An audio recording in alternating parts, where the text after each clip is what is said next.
छो।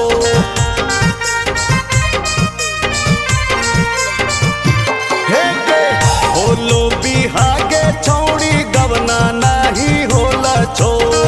तोर बलाम परदेश चल गेला छो। कैसे लागे छो दिलवा तोर मनवा लागे छो भोरे भोर। कैसे लागे छो दिलवा तोर मनवा लागे छो भोरे भोर। चल घुमाए देबो कहीं हो तो मूड हल्का। कि जब से माथावा पे सज गेले ललका ई चिजवा भैले भातर का। ए रे सावर का ई चिजवा भैले भातर का। कि जब से माथावा पे सज गेले ललका ई चिजवा भैले भातर का। ए रे सावर का ई चिजवा भैले भातर का।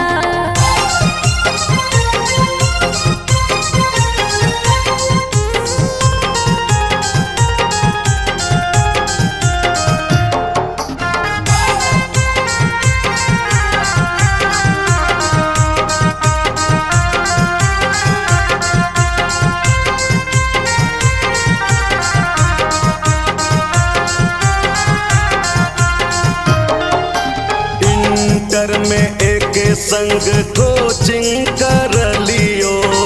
बैग से निकाल के बोतल के पानी पी लियो।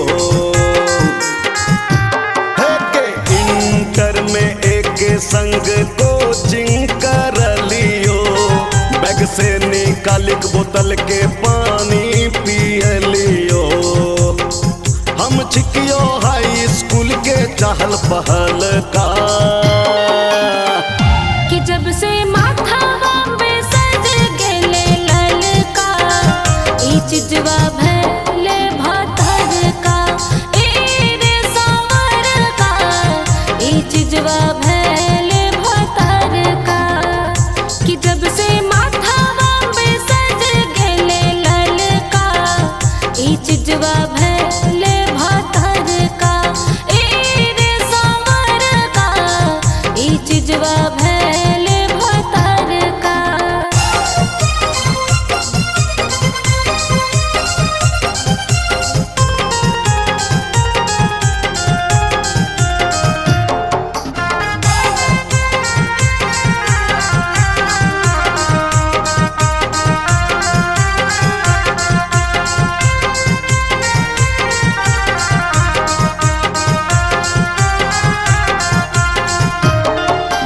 चढ़ल जवानी तोर हो गेलो बेकार गे।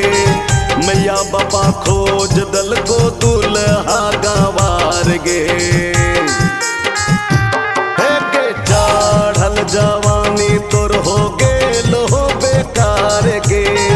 मैया बापा खोज दल को दुल्हा गंवार गे।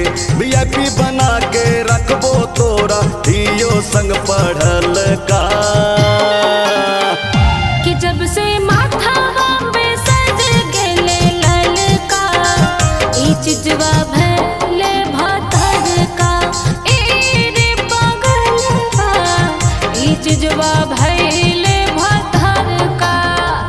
कि जब से माथावा पे सज गेले ललका ई चिजवा भैले